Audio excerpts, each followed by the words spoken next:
President Franklin Roosevelt gave this address on August 25th, 1943 in Ottawa, Canada, on the results of the Quebec Conference that had just been taking place.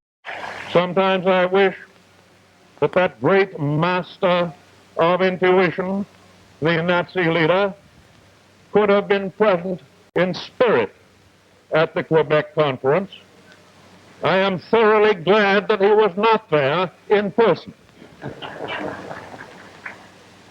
If he and his generals had known our plans, they would have realized that discretion is still the better part of valor, and that surrender would pay them better now than later.